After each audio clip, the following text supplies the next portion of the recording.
لا تجدن اشد الناس عداوۃ للذین آمنوا الیہود، اللہ کہتے ہیں تم مسلمانوں کا سب سے بڑا دشمن دنیا کی جتنی قومیں ہیں ان میں سب سے بڑا دشمن کس کو پاؤ گے؟ یہود کو پاؤ گے، اس کے بعد مشرکین کو پاؤ گے، اور اسلام کے سب سے زیادہ قریب تم کس کو پاؤ گے؟ نصارہ کو، عیسائیوں کو پاؤ گے۔ تو ان کو بہت عرصے سے، صدیوں سے کچھ دنیا میں ہوا نہیں تھا، تو ان کو بیٹھے بیٹھے پریشانی ہونا شروع ہو گئی۔ چند ان کے فسادی لوگ جمع ہوئے اور انہوں نے کہا کہ بھئی دنیا میں ہر قوم کے پاس ایک ملک ہے، ہر مذہب کے پاس ایک ملک ہے، تو ہمارے پاس بھی ہونا چاہیے۔ حالانکہ یہ بات ہی غلط ہے، دنیا میں ہر قوم کے پاس ملک نہیں ہے، دنیا میں لاکھوں قومیں ہیں، ملک تھوڑی لاکھوں ہیں۔ پاکستان میں کتنی قومیں ہیں؟ سرائکی ہے، پنجابی ہیں، اردو ہیں، پٹھان ہے، بلوچی ہے۔ اگر قومیت کی بیس پہ ملک بنانا شروع کر دیں پھر تو ایک ایک انچ کے ملک وجود میں آئیں گے۔ پھر سرائکیوں میں جائیں گے تو سرائکیوں میں 20 قومیں ہیں، پٹھانوں میں جائیں گے پٹھانوں میں 40 قومیں نکلیں گی، مہاجروں میں جائیں گے ان میں صدیقی الگ ہے، ہاشمی الگ ہے، بیسیوں قسم کے، بہاری الگ ہے، وہ تو قوم در قومیں بٹی چلی جائیں گی۔ انہوں نے کہا دنیا میں ہر مذہب کے پاس ایک ملک ہے، حالانکہ یہ بات بھی سکھوں کے پاس کوئی الگ ملک ہے، کوشش کر رہے ہیں وہ بنانے کی، لیکن اب تک کی رپورٹ کے مطابق نہیں ہے۔ بہت ساری دنیا میں مذہب ہے جن کے پاس کوئی کنٹری، مذہب کی بیس پہ حکومت دنیا میں 3 قوموں نے کی ہے، مذہب کی بیس پہ، جو آسمانی مذاہب ہیں، یہود، عیسائی اور مسلمان۔ پہلی جنگ عظیم ختم ہونے والی تھی، دنیا امن و امان کی طرف آ رہی تھی، ان کو وہ دنیا کا امن پسند نہیں آیا۔ انہوں نے جناب طے کیا کہ ہمیں ایک ملک ملنا چاہیے۔ ان کے بڑے بیٹھے، کسی نے کہا افریقہ میں ہونا چاہیے، کسی نے کہا فلاں جگہ ہونا چاہیے، کسی نے کہا فلاں جگہ ہونا چاہیے۔ ان میں چند شرارتیوں کو خیال آیا کہ اگر ہم کسی بھی ملک میں کسی بھی زمین پہ اناؤنس کریں گے نا یہاں ہم نیا کنٹری بنانا چاہتے ہیں، تو ہمارے یہود خود اس پہ آمادہ نہیں ہوں گے، اس لیے کہ جو شخص کسی ملک میں سکون اور اطمینان کے ساتھ رہ رہا ہے، کوئی یہودی، تو وہ کیوں آئے گا ہجرت کر کے وہاں پہ؟ سمجھ میں آ رہی ہے بات؟ بھائی آپ کسی کنٹری میں امن اور سکون کے ساتھ ہو، اعلان ہوتا ہے ان لوگوں کے لیے وہاں الگ ملک بن رہا ہے، تو آپ کہو گے مجھے جانے کی کیا ضرورت ہے جب میں یہاں سکون اطمینان سے ہوں، مجھے تمام حقوق حاصل ہیں۔ یہودیوں کو پوری دنیا میں ہر قسم کے حقوق حاصل تھے، اور سب سے زیادہ یہودیوں کے ساتھ اچھا سلوک مسلمان خلفاء نے کیا ہے۔ یہودی خود اس کے معترف ہیں کہ مسلمانوں کی اور ہماری جنگیں وہ بنو قریظہ اور بنو نذیر کے بعد، وہ جو مدینہ کے دور میں، اس کے بعد کبھی بھی نہیں ہوئی ہیں۔ مسلمانوں کی لڑائیاں یا تو اہل فارس سے ہوئی ہیں، ایران جو پہلے کا ایران تھا، یا عیسائیوں سے ہوئی ہیں، یہودیوں سے جھڑپیں نہیں ہوئی ہیں۔ تو ان کو خیال ہوا بیٹھے بیٹھے کہ ہمیں الگ ریاست چاہیے، مختلف جگہوں کا سلیکشن ہوا، سب ریجیکٹ ہو گیا۔ تو صہیونیوں کو خیال آیا کہ اگر ہم بیت المقدس کا نعرہ لگاتے ہیں کہ ہمیں بیت المقدس دوبارہ چاہیے، یہ ہمارے آباء و اجداد کا وطن ہے، تو الگ ریاست کا منجن بہترین طریقے سے بک سکتا ہے۔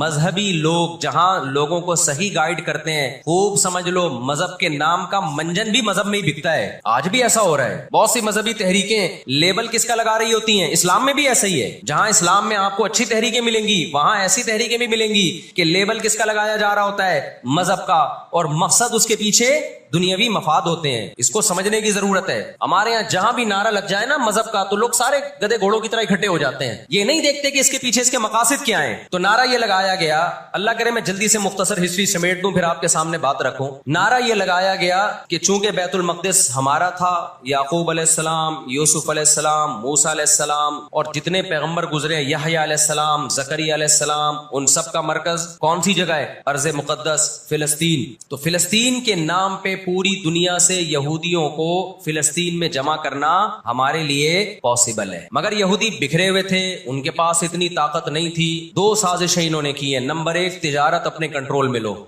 قرآن کہتا ہے وَأَخْذِهِمُ الرِّبَا وَقَدْ نُهُوا عَنْهُ، اللہ نے ان پر سود لینے پر پابندی لگائی تھی۔ انہوں نے دنیا کو سود کے نظام میں لپیٹ دیا، پوری دنیا کی دولت مرتکز ہو کے کس کے پاس آنے لگی؟ یہودیوں کے پاس۔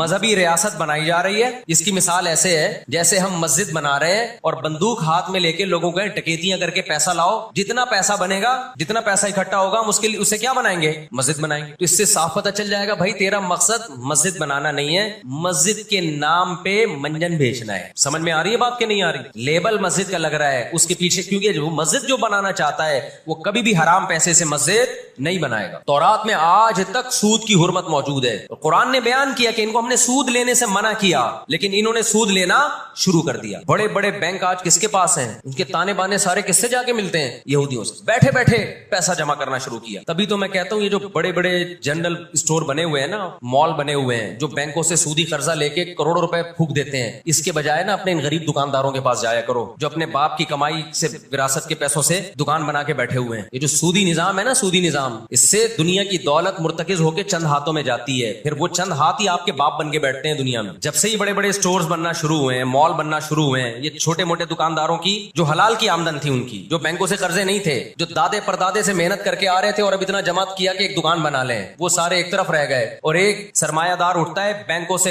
اربوں روپے کا قرضہ لے کے ایک بہت بڑی بلڈنگ بنا دیتا ہے اور بیٹھ کے نوٹ چھاپتا ہے۔ وہ یہ کون سا ان کی خون پسینے کی کمائی ہوتی ہے؟ تو اس عذاب میں دنیا کو کس نے دھکیلا؟ سودی نظام میں، بولو، یہودی نے دھکیلا ہے۔ ان کے شاطر دماغ نے کام کیا کہ پوری دنیا کی معیشت کس کے کنٹرول میں لے کر آؤ؟ اپنے کنٹرول میں۔ آج اگر حاجی ہم یہاں سے حج کرنے جاتے ہیں نا، میں نے ایک دفعہ سعودی عرب میں کسی سے پوچھا کہ یہودیوں کو یہ کھٹکتا نہیں ہے، اتنے لاکھ لوگ آ رہے ہیں، 40 لاکھ 50 لاکھ لوگ حج کر کے جا رہے ہیں، ان کو کھٹکتا نہیں ہوگا اتنی اللہ نے مسلمانوں کو عزت دی؟ انہوں نے کہا ان کو نہیں کھٹکتا، یہ چاہتے ہیں کہ 40 لاکھ کے بجائے 80 لاکھ لوگ حج کیا کریں۔ وجہ اس کی ہے کہ وہاں سارا مال ان کی کمپنیوں کا بکتا ہے۔ میں سمجھا پا رہا ہوں اپنی بات؟ ساری پروڈکٹ کس کی بکتی ہیں؟ منجن انہی کا بک رہا ہے وہاں بھی، تو چاہتے ہیں 40 لاکھ کے بجائے کتنے لاکھ حج کیا کریں؟ 80 لاکھ حج کیا۔ اللہ میاں نے حج کا جہاں تذکرہ کیا نا، وہاں تجارت کا بھی تذکرہ کیا ہے۔ لیس علیکم جناح ان تبتغوا فضلا من ربکم، مسلمان جب حج کرنے جاتے تھے تو تجارت بھی کرتے تھے، کیونکہ پوری دنیا سے مسلمان آ رہے ہیں، ایک ملک میں ایک چیز سستی ہے، دوسرے ملک میں وہ مہنگی ہے، تو اس ملک والا یہ سستی چیز لے گیا، یہ والا یہ سستی چیز لے گیا، دونوں پارٹیوں کو پیسہ مل رہا ہے، حج بھی ہو رہا ہے، پیسہ بھی مل رہا ہے۔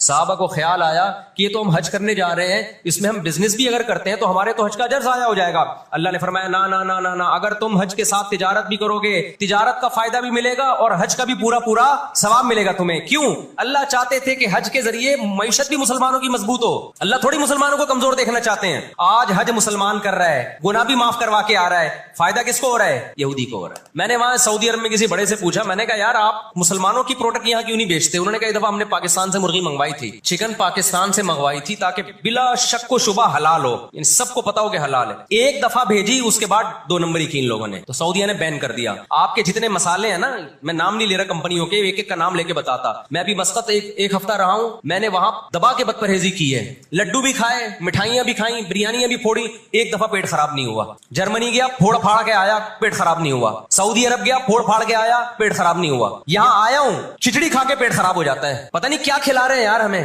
مسقط میں نے پوچھا یار یہاں پیٹ نہیں خراب ہو رہا؟ انہوں نے کہا یہاں آپ کے مسالوں پر پابندی ہے، پاکستان سے مسالوں پر یہاں کیا ہے؟ پابندی ہے، اس لیے پیٹ خراب نہیں ہو رہا۔ جرمنی میں مجھے وہاں لوگوں نے بتایا کہ جرمنی میں پاکستانی مسالوں پر کیا ہے؟ پابندی ہے، اس لیے پیٹ خراب نہیں ہو رہا۔ جہاں پاکستان سے مسالہ جائے گا لوگوں کے پیٹوں کی ایسی کی تیسی کر دے گا وہ۔ یہ ہے بزنس، سمجھ رہے ہو؟ پھر کچھ مسالے آ رہے ہیں وہاں پہ، لیکن ان میں وہ ٹیسٹ نہیں ہے جو یہاں ہے۔ وجہ کیا ہے کہ یہاں جو کیمیکل ڈل رہا ہے نا ٹیسٹ کے لیے، وہ کیمیکل کے بغیر جا رہے ہیں، پھر وہ ایکسپورٹ ہو رہے ہیں، اس لیے اس میں وہ ٹیسٹ نہیں، لیکن صحت نہیں خراب کر رہے۔ یہاں فوکس کیا جا رہا ہے ٹیسٹ کو، صحت گئی تیل لینے، اور آپ اور میں کھا رہے ہیں الحمدللہ، آتے ہی پیٹ خراب ہو گیا۔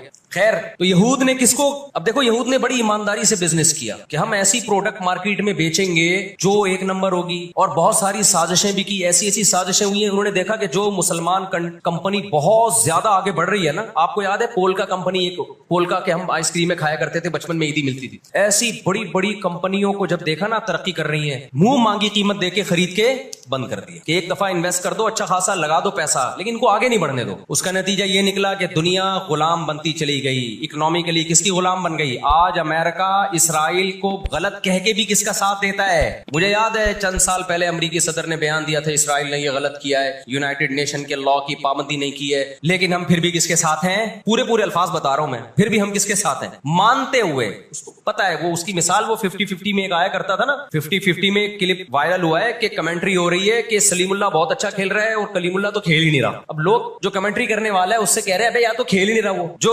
تماشائی تھے وہ چھوڑ کے جانے لگے تو غلط کمنٹری کر رہا ہے۔ اس نے کہا تم جہنم میں چلے جاؤ لیکن کھیل یہی صحیح رہا ہے، بھلے تم جاؤ۔ انہوں نے کہا ہم گھر جا رہے ہیں، انہوں نے کہا تم گھر نہیں، تم جہنم میں جاؤ، لیکن یہی سلیم اللہ بہترین کھیل رہا ہے۔ پھر دکھایا کہ پیچھے بندوق رکھی ہوئی ہے کسی نے۔ تو اس وقت امریکہ کو گچی سے کس نے پکڑا ہوا ہے؟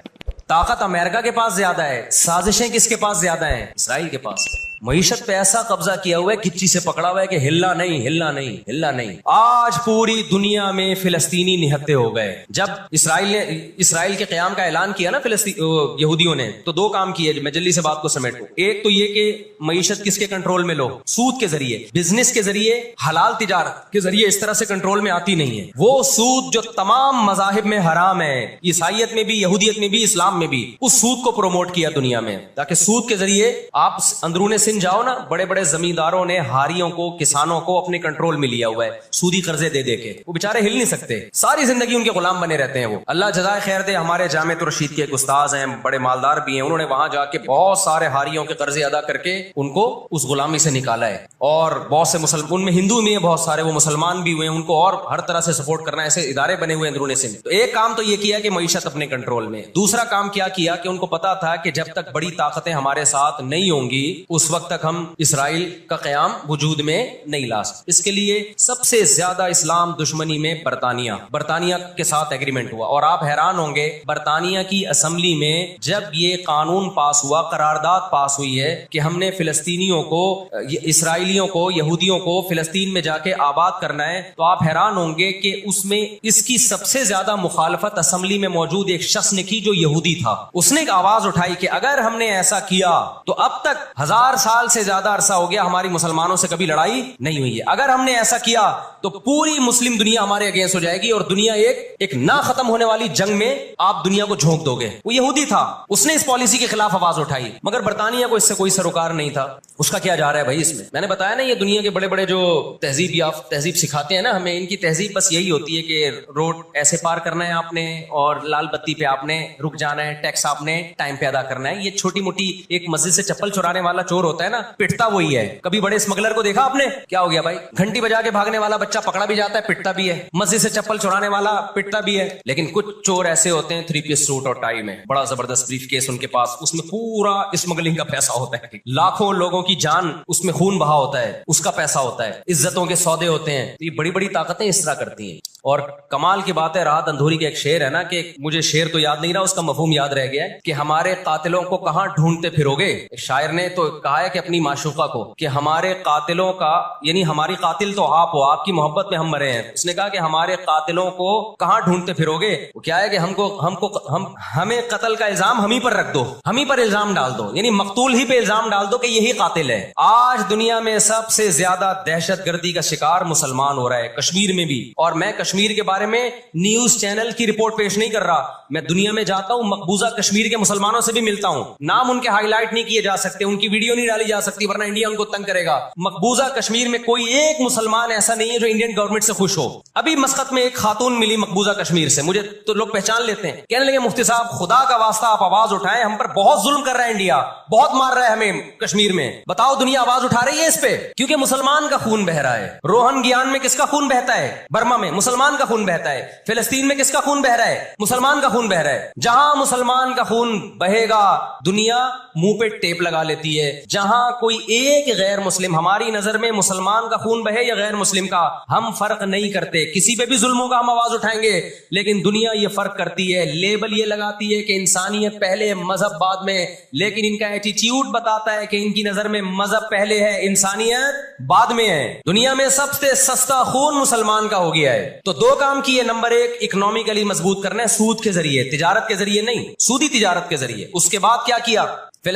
برطانیہ سے معاہدہ ہوتا ہے, اور چند سالوں میں 1917 میں برطانیہ نے اعلان کیا کہ بھائی ہم پوری دنیا سے یہودیوں کو لا کے کہاں آباد کریں گے؟ فلسطین میں. اس وقت مکمل فلسطین کس کا تھا؟ عربوں کا تھا, وہ مسلمانوں کا تھا. چند سال میں 33% یہودی اسرائیل میں آ کے, فلسطین میں آ کے آباد ہو گئے, اور وہ وہاں گڑبڑ شروع کر دی. انہوں نے نہتے فلسطینیوں کو مارنا, قتل کرنا, ان کی زمینوں پہ قبضہ کرنا. فلسطینیوں نے آواز اٹھائی, غیرت مند لوگ ہیں وہ, انہوں نے کہا لن نترک شبرا للذلی, ہم ایک بالش بھی نہیں دیں گے. جب تک سلطان عبد الحمید تھا نا, خلیفہ مسلمانوں کا, اس نے یہودیوں سے کہا تھا کہ شاپر میں مٹی اٹھا کے بھی لے جانے نہیں دوں گا فلسطین کی. समझते हो? देखो, मुस्लिम हुकूमत चाहे कैसी नालायक हो, खिलाफत चाहे कैसी नालायक हो, उसका वजूद ना होने से बहरहाल बेहतर है। आज लोग कहते हैं तुर्क बिदती थे, तुर्क में मजार थे। मैं मानता हूं ये चीजें गलत थी, लेकिन अब मजार खत्म हो गए, उसके बजाय दूसरी गलत चीजें बहुत सारी आ गई हैं, और बहुत सारी उल्टी चीज। जब तक एक हमारी रियासत थी, एक हुकूमत थी, ना बोस्निया का मसला खड़ा हुआ था और ना इसराइल का मसला खड़ा हुआ। तो 33% यहूदी आके आबाद हुए। 1945 में जब पहली जंग अजीम का खात्मा, दूसरी जंग अजीम का खात्मा हुआ, बरतानिया की ऐसी की तैसी हो गई थी। कुरान कहता है वकज़ालिका नुवल्ली बाज़ ज़ालिमीन बाज़ा। ये अजीब अल्फाज है कुरान के। हम बाज जालिमों को बाज के जरिए पिटवाते हैं। हिंदुस्तान में बहुत सारे उलमा खड़े हुए अंग्रेज के खिलाफ, लेकिन शिकस्त हुई। अल्लाह ने पिटवाया किससे? बरतानिया को, हिटलर के जरिए। ठीक है, बरतानिया जंग हारा नहीं, लेकिन इतना कमजोर हो गया, जो उसने 200 साल मेहनत की थी बर्रे सगीर पे कंट्रोल करने के लिए, उसे अंदाजा हो गया कि अब मैं वो कंट्रोल बरकरार नहीं रख सकता। और हिटलर के ईसाले सवाब के लिए बर्रे सगीर के मुसलमानों को और हिंदुओं को आजादी मिली। किससे? ब्रिटिश से आजादी मिली। तो अब क्या हुआ? यूनाइटेड नेशन बन चुकी थी, इसके पीछे भी बहुत बड़ी साजिश थी। खैर, यूनाइटेड नेशन जब वजूद में आई है तो बरतानिया तो पीछे हटा, यूनाइटेड नेशन आ गई। 1947 में यूनाइटेड नेशन ने फिलिस्तीनियों की मर्जी के बिल्कुल खिलाफ एक काम किया कि बंटवारा किया जाए, यहां तक यहूदियों का और यहां तक किसका?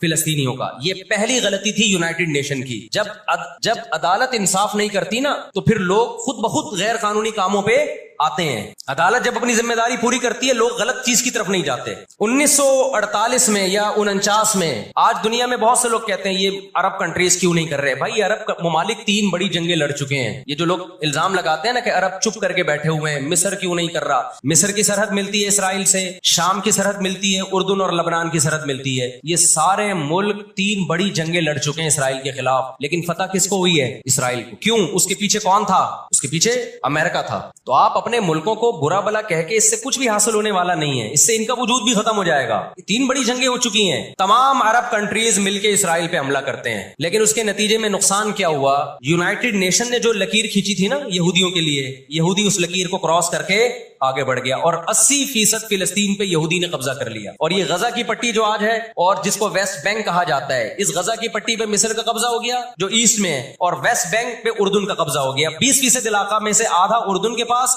और आधे से कुछ कम मिस्र के पास चला गया। बाकी 80% किसके पास आ गया? इसराइल के पास। फिर 1967 में बहुत बड़ी वॉर हुई। ये मैं उन लोगों को बता रहा हूं जो हर वक्त इस्लामी हुकूमतें जो रही सही रह गई है ना, हर वक्त इनको बुरा भला कहते रहते हैं, ये कुछ नहीं कर रहे, ये अरब कुछ नहीं कर रहे। 3 जंगें लड़ चुके हैं। जब तक तुम्हारा बाप पीछे खड़ा हुआ है ना, अमेरिका, उस वक्त तक ये मसला हल नहीं हो सकता। पीछे वो खड़ा हुआ है। अब क्या है कि जी 1967 में ये तमाम कंट्रीज जो भी इसराइल को घेरे हुए हैं, ये सब मिलके प्लान बनाते हैं, अरब मुत्तहिद होते हैं कि इसराइल को एक ही दफा में सफास्ती से मिटाना है। इसराइल की खुफिया एजेंसियां इतनी होशियार, इतनी मुतहर्रिक कि पहले इत्तला मिल जाती है और मिस्र के जहाज जो बम्बारमेंट के लिए जाने थे, इसराइल पे हमला करना था, वो खड़े खड़े बहुत सारे जहाज एयरपोर्ट पे इसराइल तबाह कर देता है। समझ में आ रही है कि नहीं आ रही है? बहुत बड़ी प्लानिंग से आया भाई। वक़द मकरू मकरहुम व इंदल्लाहि मकरुहुम व इन कान मकरुहुम लितज़ूल मिनहुल जिबाल। अल्लाह ने कहा, ये इस्लाम दुश्मन जब साजिशें करते हैं, इतनी बड़ी साजिशें होती हैं कि पहाड़ अपनी जगह से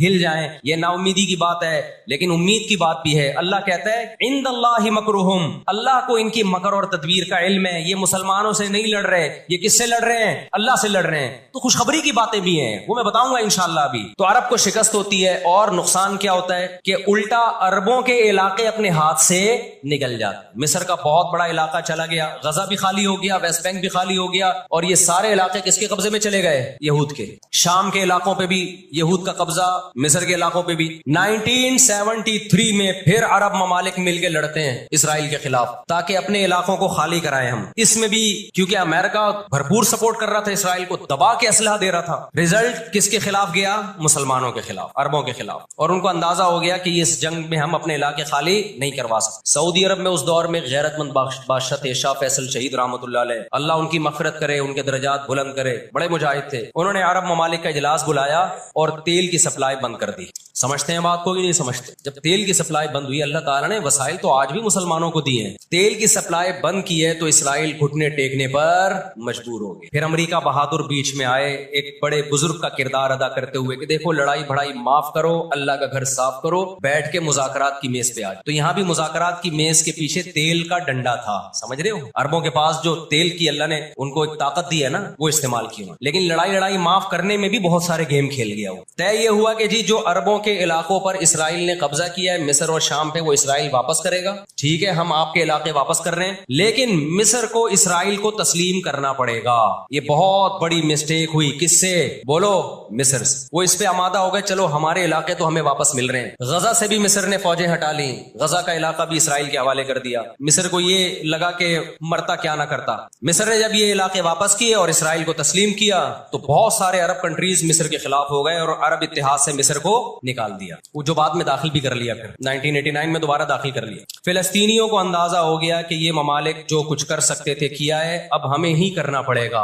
अब हम दुनिया से क्या हो गए हैं? मायूस। लेकिन उनकी गैरत को 100 बार सलाम, उन्होंने शिकस्त तस्लीम नहीं की। दुनिया के मुस्लिम कंट्रीज ने शिकस्त मान ली, उन्होंने नहीं की। लड़ते रहे, बिल आखिर गजा का इलाका, गजा से यहूदियों ने अपनी फौजों को ये गजा आजाद कराया। उन्होंने, कोई उनके साथ नहीं था, अकेले लड़ रहे थे। 2006 में गजा में इलेक्शन हुए और हमास भारी अक्सरियत से जीतती है। अमेरिका और इसराइल ने उस कानूनी हुकूमत को जो इलेक्शन के जरिए हुई है, मैंने बताया ना इनके कवानीन इनके लिए ही होते हैं। वैसे जमहूरियत अलापते शापते रहते हैं, लेकिन जहां जमहूरी तर्ज पर इनकी मर्जी के खिलाफ हो जाए तो फिर जमहूरियत नहीं चाहिए इनको। जहां आमिरियत से काम चलता है वहां आमिरियत चाहिए। ये सारे उसूल और ज़ाब्ते किसके लिए भाई? हम गरीबों के लिए, हम गरीबों के लिए। आपको पता है पाकिस्तान में कोयले की बलोचिस्तान में इतनी कानें हैं कि 200 साल तक फ्री बिजली हमें मिल सकती है, लेकिन दुनिया हमें निकालने नहीं देती कि इन्वायरमेंट, माहौल खराब होगा। जबकि बहुत सारे मुल्कों में कोयले से बिजली बन रही है, वहां का माहौल खराब बोलो नहीं होगा। समझते हो कि नहीं समझते? दुनिया के जो बड़े पैमाने पर जो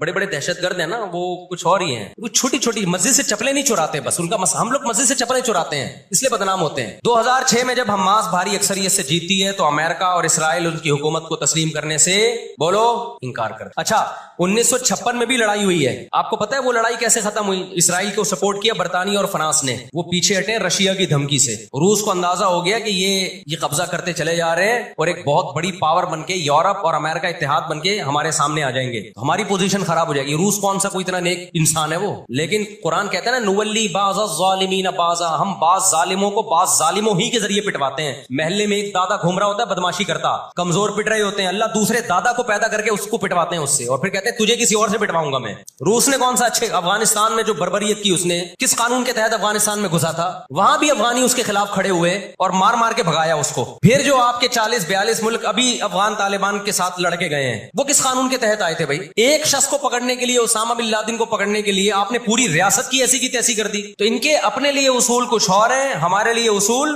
बोलो कुछ और हैं। इसलिए इंसाफ असल कब होगा मेरे भाई? आखिरत में। लेकिन आपकी इत्तला के लिए आखिरत से पहले दुनिया में भी एक दफा होगा, और ये हमारे पैगंबर सल्लल्लाहु अलैहि वसल्लम की बशारतें हैं। आज वो फिलिस्तीनी निहत्ते हो चुके हैं, ना मिस्र में उनसे लड़ने की ताकत है क्योंकि मिस्र 3 जंगें लड़के हार चुका है, ना शाम में उनसे लड़ने की, शाम के अंदर तो खुद ऐसी साजिशें की हैं कि उसको खोखला कर दिया। जो भी ताकतवर मुल्क थे इसराइल ने उनको अपने रास्ते से पहले ही हटा दिया। और याद रखो, इसराइल सिर्फ फिलिस्तीन नहीं चाहता है, ये हमारी भूल है। इसराइल ग्रेट इसराइल का कायल है, जिसमें बहुत बड़ा खित्ता है जिस पे वो कब्जा करना चाहता है। ये यहां रुकेगा नहीं। अगर आज हम गजा को इसराइल के हवाले कर दें कि चलो दुनिया में अमन आ जाएगा, एक हुकूमत इनको दे दी जाए, चंद लोगों को कंट्रोल, हथियार डलवा के इनको कंट्रोल दे दिया जाए, तो ये आपकी भूल है। कुरान कह रहा है वयसआउना फिल अर्दी फसादा, इनकी फितरत में है कि ये जमीन में हमेशा फसाद मिचाते रहेंगे। जो बात हिटलर ने कही थी वो कुरान 1400 साल पहले कह चुका था। हिटलर ने कुरान में देख के नहीं कही है, हिटलर ने तो मुशाहिदा करके कही थी ये बात। ना मिस्र में लड़ने की ताकत, 3 जंगे हार चुका है, ना लबनान में लड़ने की ताकत, ना उर्दून में लड़ने की ताकत, ना शाम में लड़ने की ताकत। सऊदी अरब और इसराइल के हालात अच्छे होने जा रहे थे, ये वाकया हुआ, सऊदी अरब ने अल्हम्दुलिल्लाह यू टर्न ले लिया, एक अच्छा इक़दाम काम है सऊदी अरब का, वरना तो ये मसला दब गया था। सऊदी अरब पीछे हट गया, उर्दन पीछे हट गया, बहुत सारे इस्लामी मुल्क जो जा रहे थे कम से कम इस वाक़े के नतीजे में पीछे हटे हैं, वो एक स्टेप पीछे की तरफ आए हैं। और अब इतनी जल्दी ये आगे जा नहीं सकते, इनकी अपनी अवाम नहीं छोड़ेगी इनको अगर ये आगे की तरफ गए। यहूदियों से इन्होंने दोस्ती लगाने की, इसराइल से दोस्ती लगाने की कोशिश की। मैं बार बार कहता हूं, जब मैं यहूदी का लफ्ज इस्तेमाल करता हूं तो उससे सहयूनी और इसराइली मुराद होते हैं, जो इसराइल को सपोर्ट कर रहे हैं। सारे यहूदी इसमें दाखिल नहीं है। आज भी बहुत सारे यहूदी वहां फिलिस्तीनियों को सपोर्ट कर रहे हैं, दुनिया में मुजाहरे हो रहे हैं फिलिस्तीनियों के हक में। हमें इस बारे में क्या हिदायत मिलती है कुरान और सुन्नत में? वक्त बताइए, ये घड़ी आगे थोड़ी सी, वक्त काफी ज्यादा हो गया। मैं इंशाल्लाह हमें इस बारे में कुरान और सुन्नत में क्या हिदायत मिलती है, इस पर मैं इंशाल्लाह जुम्मे की नमाज के बाद कुछ देर बात करूंगा। वक्त चूंकि बहुत हो गया, जुम्मे की नमाज फिर लेट हो जाती है। अल्लाह ताला गजा में जो अहले इस्लाम पे, फिलिस्तीनियों पे जुल्म हो रहा है, अल्लाह ताला उनकी मदद करे और गासिब इसराइल को अल्लाह ताला हिदायत दे। जो हिदायत के काबिल नहीं है तो अल्लाह इनको तबाह व बर्बाद करे। देखिए नबी सल्लल्लाहु अलैहि वसल्लम ने फरमाया, बुखारी मुस्लिम की हदीस है, तुकातिलून अल यहूद हत्ता यख्तबी अहदुकुम वरा अल हजर फयक़ूल अल हजर या मुस्लिम हादा यहूदियुन फ़क़्तुल हादा यहूदियुन वराई फ़क़्तुलहु। नबी सल्लल्लाहु अलैहि वसल्लम ने फरमाया, तुम्हारी यहूद से लड़ाई होगी, जिहाद होगा, यहां तक कि कोई यहूदी अगर पत्थर के पीछे छुपेगा तो पत्थर कहेगा कि ऐ मुसलमान, ये यहूदी है, इसको कत्ल कर दे, ये मेरे पीछे छुपा हुआ है। हर दरख्त भी गवाही देगा, हर पत्थर भी गवाही देगा, इल्ला अल गरक़त, सिवाय गरक़त दरख्त के। यहूदियों का कोई मुक़द्दस दरख्त है जो इसराइल में बहुत ज्यादा लगाते भी हैं ये लोग। नबी सल्लल्लाहु अलैहि वसल्लम ने जब ये बात इरशाद फरमाई तो उस वक्त मुसलमानों की यहूदियों से ऐसी किसी लड़ाई का तसव्वुर भी नहीं था। एक पेशगोई थी जो किसी के ख्वाबो ख्याल में भी नहीं था कि सदियों बाद जाके ऐसा हो सकता है। इससे भी पता चलता है कि हमारे नबी सल्लल्लाहु अलैहि वसल्लम की जो पेशगोइयां हैं, अगर वो पूरी नहीं हुई तो आप टाइम का इंतजार करें, एक वक्त पूरी हो जाएंगी। 1300 साल तक मुसलमानों को इस हदीस का मतलब समझ में नहीं आया। अमली दुनिया में ईमान तो था सबका कि अल्लाह के नबी ने जो फरमाया बरहक है, क्योंकि यहूदियों से मैंने बताया ना लड़ाई हुई नहीं है। जब मदीना से और जजीरे अरब से इनको निकाला गया, ये दुनिया के मुख्तलिफ मुल्कों में जाके आबाद हो गए। उसके बाद ये हमेशा या तो ईसाइयों के जेरे साया रहे हैं या मुसलमानों के जेरे साया रहे। इनकी लड़ाई अगर हुई ईसाइयों से हुई है, मुसलमानों से इनका कभी टाकरा नहीं हुआ। लेकिन पैगंबर सल्लल्लाहु अलैहि वसल्लम ने क्या फरमाया सहाबा से, तुकातिलूना, तुम लड़ोगे, तुमसे मुराद ये उम्मत लड़ेगी। एक वक्त आने वाला है और ऐसी लड़ाई होगी, ऐसी लड़ाई होगी कि हत्ता यख्तबी अहदुकुम वरा अल हजर, के पत्थर और दरख्त भी यहूदी का साथ देना छोड़ देंगे। आज दुनिया जिन हालात की तरफ जा रही है ना, ये ऐसा लगता है कि इस हदीस के पूरा होने का टाइम आ गया है। हम जब कुरान मजीद पढ़ते थे, अब भी पढ़ते हैं, लेकिन जब तलब इल्मी के दौर में जब समझ के पढ़ना सीखा हमने, तो हम जगह जगह कुरान में देखते थे ज़ुरिबत अलैहिमुज़्ज़िल्ला, अल्लाह ने इन पर जिल्लत को मुसल्लत कर दिया है। मैं बार बार कहूँ, यहूदियों से हमारी मुराद अलल इतलाक सारे यहूदी नहीं है, क्योंकि मेरे बयान को लोग शॉर्ट काट के, शॉर्ट क्लिप बना के गलत चलाते हैं। अभी मेरा एक बयान किसी ने चलाया, मैं बयान में कह रहा हूँ कि औरत और मर्दों की नमाज में जो फर्क है किसी हदीस से अगर साबित नहीं है, तो ये भी तो हदीस से साबित नहीं है कि औरतें सफा मरवा में चलेंगी, दौड़ेंगी नहीं। ये भी तो हदीस से साबित नहीं है कि औरतें आहिस्ता लब्बैक कहेंगी। आगे मैंने पूरी डिटेल में बात की है। किसी ने मेरा इतना सा क्लिप चला दिया और जवाब में किसी दूसरे का क्लिप चला दिया कि देखो फला फला हदीस तो है, फला हदीस तो है जिसमें आता है औरतें सफा मरवा पे चलेंगी। हालांकि मैं उन हदीसों का जवाब उस क्लिप में दे चुका हूं। नंबर 1 वो मरफू हदीसें नहीं है, नंबर 2 वो सही रिवायतें नहीं है, मनगढ़ंत हैं, या तो बहुत दर्जे की ज़ईफ है, इस काबिल नहीं है कि उनको दलील के तौर पे पेश किया जाए। लेकिन शरारती ने मेरा आधा क्लिप चलाया और दूसरे स्कॉलर का मेरे मुकाबले में लगा दिया। नीचे लोग कह रहे हैं मुफ्ती को हदीसों का नहीं पता और इन साहब को हदीसों का पता है। तो आप कर ले जो मर्जी करना है, क़यामत में अल्लाह हिसाब व किताब ले लेगा। तो मेरे क्लिप लोग अधूरे चलाते हैं। हमें अल्लाह का शुक्र है, इन लोग, हम नहीं कह रहे हम बहुत बड़े फंटन है, ये जो आजकल के यूट्यूबर्स आ रहे हैं ना, जो नए नए स्कॉलर्स आ रहे हैं, इनसे कुरान का भी अल्हम्दुलिल्लाह ज्यादा पता है, हदीसों का भी इनसे अल्हम्दुलिल्लाह ज्यादा पता है। हमने जिन उस्तादों से हदीसें पढ़ी है ना, उनके 20-20 साल के तजर्बे हदीस पढ़ाने के, और वो उर्दू में नहीं पढ़ाते, वो अरबी में पढ़ते हैं, अरबी में पढ़ाते हैं, और अस्माउर रिजाल के बड़े बड़े अल्लामे हैं। समझते हो कि नहीं समझते?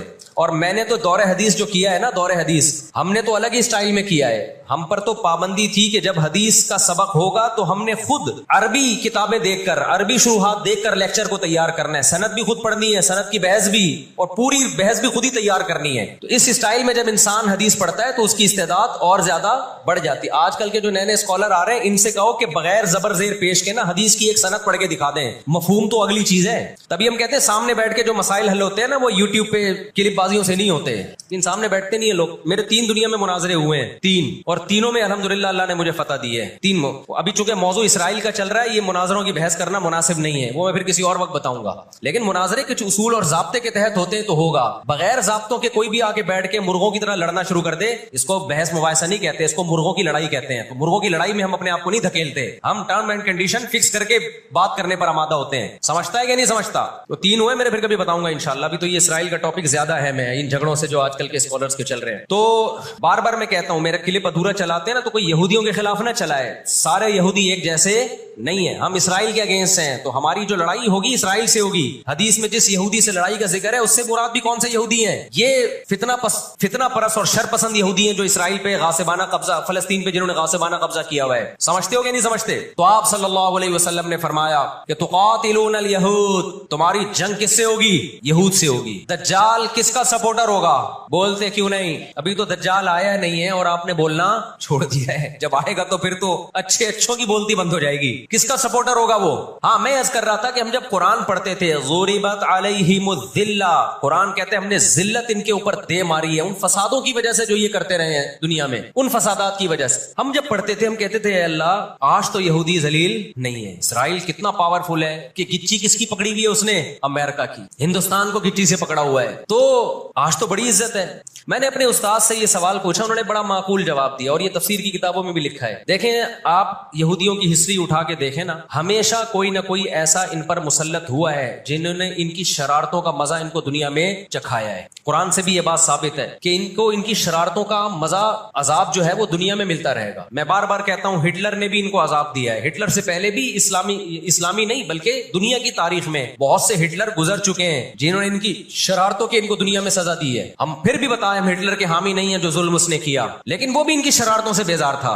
कुरान कह रहे हैं हमने इन पर जिल्लत को दे मारा है। दुनिया में बहुत दफा रुस्वा हुए ये। अब क्या है? ये आखिरी जिल्लत है यहूदियों की, जो अब किसके हाथों होने वाली है? फिलिस्तीनियों के हाथों। आपको मालूम होना चाहिए, जब दुनिया में किसी को बहुत ज्यादा जलील किया जाता है ना, तो पहले उसको इज्जत दी जाती है। किसी के गले में आप जूतों का हार पहना दो, ये भी एक जिल्लत है। और एक तरीका ये 3 पीस सूट टाई में आप उसको सदारत की कुर्सी पे बिठाएं और फिर आप उसको जूतों का हार पहना दें। बताओ कौन सी बड़ी जिल्लत है? ये दूसरी जिल्लत पहली जिल्लत से बड़ी है। पूरी दुनिया में मार खाने के बाद ना, अपनी शरारतों की वजह से आज अल्लाह ने इनको एक थोड़ी सी हुकूमत दी है। एक छोटा सा कंट्री, आप अगर इसराइल को नक्शे में देखेंगे तो कराची भी बड़ा है इसराइल से। इतना छोटा मुल्क, इतना छोटा मुल्क, और तादाद भी बहुत थोड़ी। अल्लाह ने इन्हें कुछ वक्त पनपने दिया है। अल्लाह ने कहा ठीक है, तुम दुनिया तुम्हारी आखिरी शरारत देख ले, उसके बाद जो मेरी तरफ से तुम पे मार पड़ने वाली है, उसके बाद क़यामत तक तुम दोबारा उठने के काबिल नहीं रहो। ये आखिरी जिल्लत का इंतजाम हो रहा है यहूद का। और जो फाइनल मैच होता है ना, वो शानदार ही होता है। क्या ख्याल है? सेमीफाइनल में उतना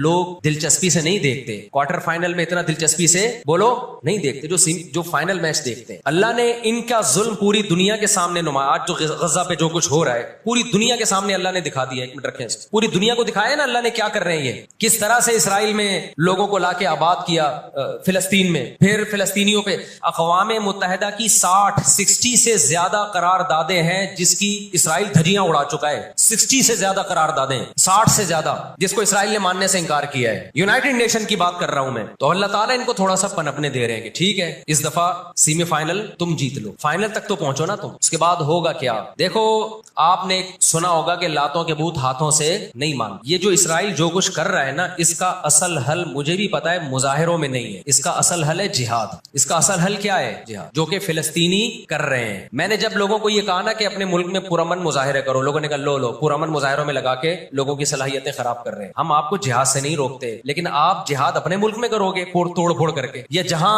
यहूदी जुल्म कर रहा है वहां लड़ाई करोगे आप। तो ये अजीब मंतिक नहीं है कि जुल्म वहां हो रहा है, आपने अपने मुल्क में तोड़ फोड़ करना शुरू कर दी, तो इससे यहूदी नाराज होगा या खुश होगा? तो कहेगा और अच्छा है, बम धमाके करो यार, पुरअमन नहीं, बहुत बमों के साथ, कलाशन कोफों के साथ अपने कंट्री में मुजाहिरे करो, हमें आके छेड़ो यहाँ पे। हम जिहाद के मुनकिर नहीं है, आपसे ज्यादा अल्हम्दुलिल्लाह जिहाद को मानते हैं। लेकिन आप अगर यूके में, कनाडा में, पाकिस्तान में, सऊदी अरब में तोड़ फोड़ वाले मुजाहिरे शुरू कर दोगे, चाहे गैर मुस्लिम कंट्रीज में भी, खुदा की कसम इससे इसराइल को जू भी नहीं देंगे। तो इस वक्त आप जोश से ज्यादा होश से काम लें। जोशीली तकरीरें करने वाले बहुत है मार्केट में, अभी नारे भी यहाँ लग रहे हैं, हम ये कर देंगे, हम वो कर देंगे। उनसे पूछो कैसे करोगे? शाम को घर पे जाके गुटखा खा के सो जाते हैं वो। जोशीली तकरीरें करने वाले, मैं मानता हूं जिहाद ही होगा, लेकिन होगा किस सरजमीन पे? जहां यहूदी लड़ रहा है वहीं लड़ा जाएगा। मैदान जंग मुतय्यन किया जाता है लड़ाई के लिए। यह नहीं होता कि आप मैदान जंग में नहीं जा सकते तो जो मैदान जंग नहीं है उसको मैदान जंग बना दो। ऐसा दुनिया में कभी भी नहीं होता। ये तो वो जौनपुर के काजी वाला किस्सा हो जाएगा कि वो सूली पे लटकाया एक शख्स को, उसकी गर्दन मोटी थी, वो फंदे में आ नहीं रही थी, उन्होंने कहा इसकी गर्दन चूंकि फंदे में आ नहीं रही है तो इसकी चूंकि आ रही है इसको लटका दो आप। वो कहेगा मेरी आ रही है लेकिन मेरा कसूर क्या है। तो ये अजीब किस्म का जिहाद है। आप अपने मुल्कों में यूके कनाडा में आपने अगर तोड़फोड़ करना शुरू कर दी, वो छोड़ेगा थोड़ी कनाडा आपको। यूके अमेरिका में आपने अगर तोड़फोड़ शुरू कर दी, वो छोड़ेगा थोड़ी। आपकी औकात कितनी है। लड़ाई के लिए सबसे पहले मैदान जंग का तयन जरूरी है कि लड़ाई उनकी मर्जी से नहीं होगी, कहां कि वो जहां चाह रहे हैं, लड़ाई हमारी मर्जी से होगी। हम जहां कहेंगे वहां लड़ाई होगी। मैं समझा पा रहा हूं अपनी बात। तो इलाज, बहुत से लोगों ने जिहाद का इनकार कर दिया, ये भी गुलूव है। और बहुत से लोगों ने हर जगह को मैदान जंग बनाने के चक्कर में है, ये एक तरफ की इंतहा है। आज दुनिया ने उनको निहत्ता छोड़ दिया है फिलिस्तीनियों को, लेकिन वो डटे हुए हैं। आप उनकी मदद कर सकते हो जिहाद के जरिए, जरूर करो। किसने मना किया है आपको। और अगर आप उनके साथ मिलकर जिहाद नहीं कर सकते, नहीं जा सकते वहां पे, तो आप फिर उनको जो सपोर्ट कर सकते हो, हम राशन पानी पहुंचा सकते हो तो वो पहुंचाओ। मैंने पाकेट वेलफेयर ट्रस्ट का नाम लिया ना, उसमें भी लोगों ने इतराज किया, लो भाई उनको राशन की जरूरत थोड़ी है, हमें पता है राशन से काम नहीं चलेगा, लेकिन जो जिहाद होगा तो वहां जाके होगा। यहां बम फाड़ना शुरू कर दिए, इससे इसराइल की सेहत पे कोई फर्क नहीं पड़ेगा। इसराइल पहले ही उनकी साजिशों से लीबिया तबाह हो चुका है, एक मजबूत रियासत थी। इराक का बेड़ा गर्क कर दिया, अब वो चाहता है सऊदी अरब का भी बेड़ा गर्क हो, वो चाहता है पाकिस्तान का भी बेड़ा गर्क हो। तो इन बेड़ा गर्क होने से जो आपकी टूटी फूटी रही सही लंगड़ी लूली हुकूमतें, उनकी भी ऐसी की तैसी हो जाएगी। और फिलिस्तीनी भी नहीं चाहते कि दूसरे मुल्कों में लड़ो, वो कहते हैं लड़ना है तो हमारे पास आओ। तो ये अब जो दुनिया जा रही है ना जिस तरफ, हो ये रहा है। मैंने आपको कुरान की आयत पेश की थी ना, वकज़ालिका नुवल्ली बाज़-ज़ालिमीन बाज़ा। अल्लाह कहते हैं हम बाज़ जालिमों को बाज़ों से पिटवाते हैं। तो पहली जो अभी तक तो हमने नाउमीदी की बातें की हैं, मुसलमान ममालिक शिकस्त खा के बैठ चुके हैं, 3 बड़ी जंगों में शिकस्त हो चुकी है।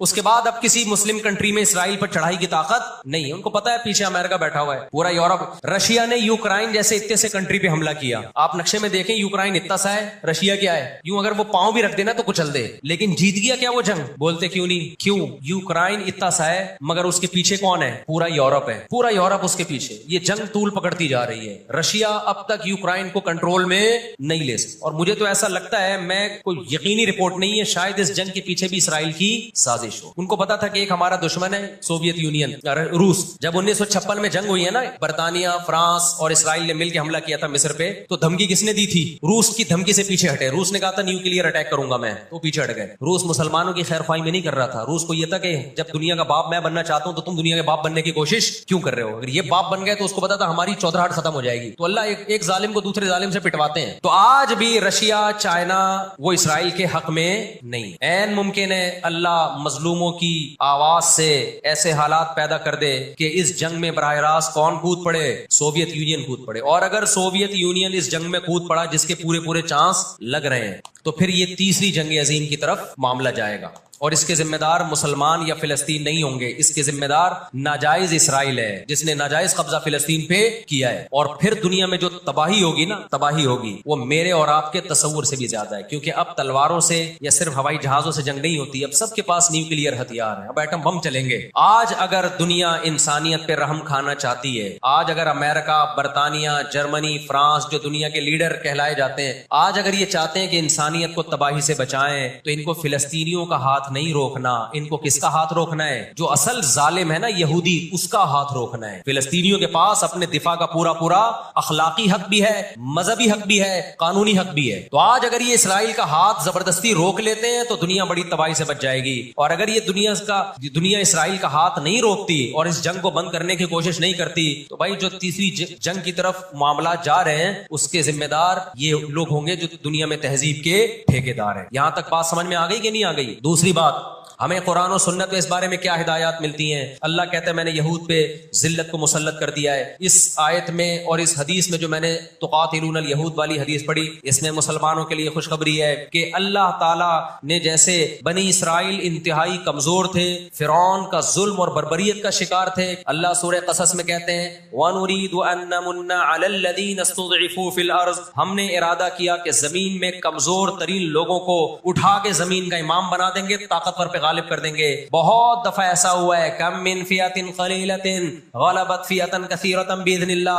अल्लाह कहते हैं दुनिया के नक्शों में जो गालिब होता है, जिसकी फतह असबाब की दुनिया में यकीनी होती है, मैं बहुत थोड़ी सी जमात को ताकतवर बना के दुनिया का इमाम बना देता हूं। हमें अल्लाह की रहमत से और कुरान और हदीस की जो बिशारतें मिल रही हैं, उससे पूरी उम्मीद है कि इंशाअल्लाह ये जो अभी हालात हुए हैं, ये फिलिस्तीन की शिकस्त पे मुंतज नहीं होंगे। इंशाअल्लाह ये इसराइल की शिकस्त पे اور یہودیوں کی ہمیشہ کے لیے شکست پہ یہ اس کا نتیجہ نکلے گا انشاءاللہ. اور نبی صلی اللہ علیہ وسلم کی وہ حدیث پوری ہوگی کہ تمہاری جو بڑی جنگ ہوگی، نبی نے کیا فرمایا؟ اس امت کی ایک جماعت ہمیشہ جہاد کرتی رہے گی. لا یزال طائفۃ من امتی ظاہرین علی الحق. ہر دور میں لڑائی ہوئی ہے، جہاد ہوا ہے. آپ اس ہسٹری اٹھا کے دیکھ، کہیں نہ کہیں جہاد ہمیشہ ہوتا رہا ہے. تو آج بھی ایسا ہوگا. اور بالآخر یہ معاملات اگر بین الاقوامی دنیا نے کنٹرول نہیں کیے تو نبی صلی اللہ علیہ وسلم کی پیش گوئیاں انشاءاللہ بہت جلد پوری ہونے والی ہیں. اور یہ جو ان کو عزت ملی ہے نا، یہ اصل میں بہت بڑی ذلت کی تمہید ہے. جب کسی کی بہت بڑی بےزتی کرنی ہوتی ہے تو اس کو پہلے بہت زیادہ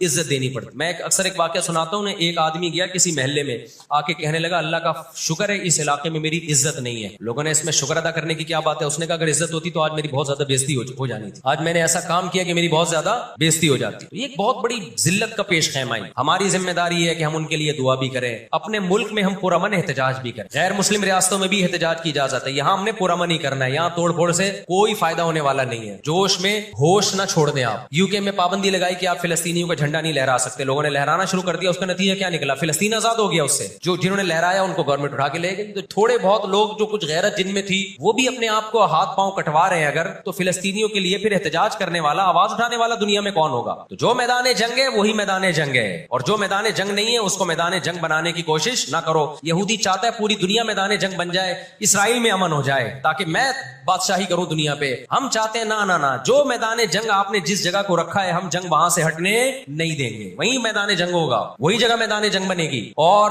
آپ نے اپنی حکومتوں پہ دباؤ ڈالنا ہے، حکومتوں پہ پریشر.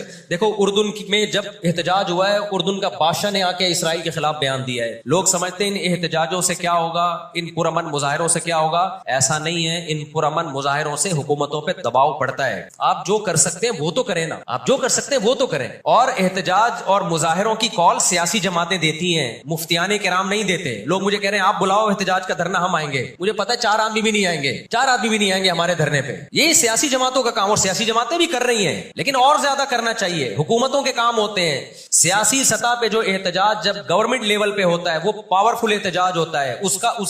اور حکومتیں احتجاج جب کرتی ہیں جب ان کو پبلک کا ڈر ہوتا ہے. تو آپ سوشل میڈیا پہ، فیس بک پہ آپ احتجاج کے ذریعے دنیا کو دکھاؤ ہم فلسطینیوں کے ساتھ ہیں. اس سے فلسطینیوں کو بھی سکون ملے گا کہ دنیا نے ہمیں یتیم اور لاوارث نہیں چھوڑا. اب یہ غزہ کا واقعہ ہونے سے پہلے دنیا نے ان کو بالکل لاوارث چھوڑ دیا تھا. ساری دنیا اسرائیل سے، ہمارے ملک میں اسرائیل کو تسلیم کرنے اور اتحاد کی باتیں شروع ہو گئی تھی. اس جنگ کے بہت زیادہ نقصانات ہوئے ہیں، لیکن اس کا ایک فائدہ بھی یہ ہوا ہے کہ اسرائیل کا ایشو دوبارہ دنیا میں کھڑا ہو گیا ہے. اب اتنا آسان نہیں ہے اسرائیل کو تسلیم کرنا. تو ہم اللہ سے دعا کرتے کہ اے اللہ ہمارے ان مظلوم بھائیوں کی مدد فرما، اور جو بھی ظالم ہیں ان کو ہدایت دے، جو ہدایت کے قابل نہیں ہے اللہ ان کو تباہ و برباد کرے. علماء نے یہ بھی کہا ہے کہ فجر کی نماز میں جو غاصب یہودی ہیں، اسرائیلی ہیں، ان کے خلاف قنوت نازلہ کا بھی اہتمام کرنا چاہیے. تو اس کا بھی موقع ملے تو قنوت نازلہ پڑھنی چاہیے. قنوت نازلہ نبی صلی اللہ علیہ وسلم کی سنت ہے کہ جب کفر کا ظلم بڑھتا تھا تو آپ صلی اللہ علیہ وسلم فجر میں بد دعا کیا کرتے تھے، فجر کی نماز میں ان کے لیے. تو اسلام جہاں دعائیں سکھاتا ہے ظالموں کے خلاف بد دعائیں بھی سکھاتا ہے. اللہ تعالیٰ سمجھنے کی، عمل کی